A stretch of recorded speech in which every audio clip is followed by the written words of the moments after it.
পঞ্চম শ্রেণীর ছাত্রছাত্রীরা দেখো, বোর্ডে একটি অঙ্ক আছে। এটি হচ্ছে গরু এবং ছাগলের অঙ্ক। তোমাদের পরীক্ষায় সাধারণত পিতা পুত্র এবং গরু ছাগলের এই অঙ্কগুলো এসে থাকে।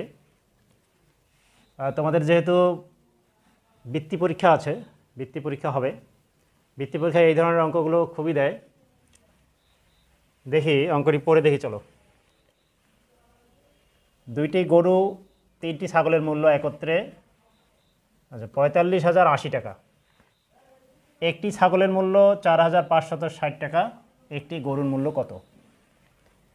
প্রথমে যে লাইনটি দেওয়া আছে, দুইটি গরু এবং তিনটি ছাগল কেনা হয়েছে 45,080 টাকা দিয়ে।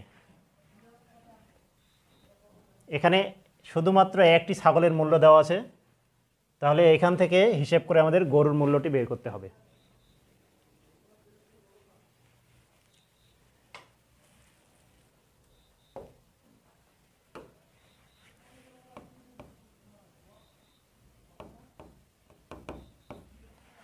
দেখো, এখানে আমাদেরকে প্রথমেই ছাগলের যে মূল্য আছে, একটি ছাগলের মূল্য থেকে আমাদেরকে তিনটি ছাগলের মূল্য বের করতে হবে।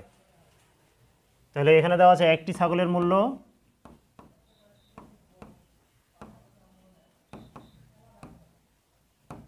4,560 টাকা। অতএব তিনটি ছাগলের মূল্য 4,560 টাকাকে আমরা যদি 3 দিয়ে গুণ করি, তাহলে তিনটি ছাগলের মূল্য পেয়ে যাব। 0, 3, 6, 18, 8 হাতে থাকলো 1, 3, 5, 15 আর একে 16, 3, 4, 12 আর একে 13। 13,680 টাকা আমরা পেলাম তিনটি ছাগলের মূল্য। তাহলে এখানে আবার লক্ষ্য করো, দুইটি গরু এবং তিনটি ছাগলের মূল্য একত্রে 45,080 টাকা। এখন আমরা পেয়েছি তিনটি ছাগলের মূল্য 13,680।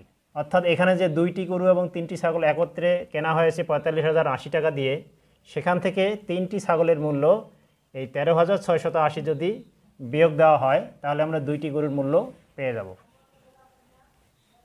আমরা এখন লিখব, এই লাইনটি পুরোটাই লেখা যাবে, দুইটি গরু ও তিনটি ছাগলের মূল্য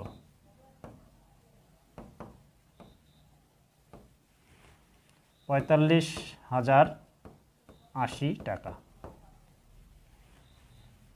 তিনটি ছাগলের মূল্য 13,680 টাকা। অতএব দুইটি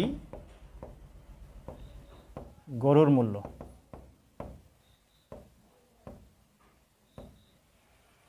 এখানে বিয়োগ করতে হবে। 0,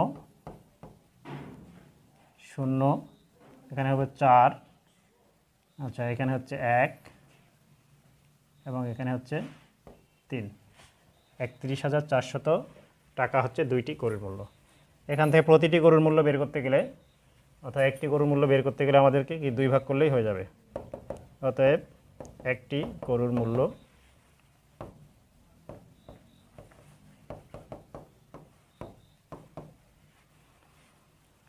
আচ্ছা, এটি অন্য জায়গায় রাফ করা যাবে অথবা এখানেই করে দেই।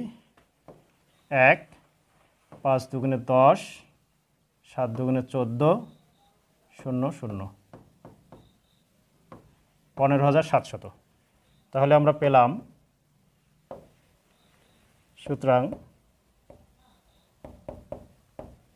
একটি গরুর মূল্য 15,700 টাকা।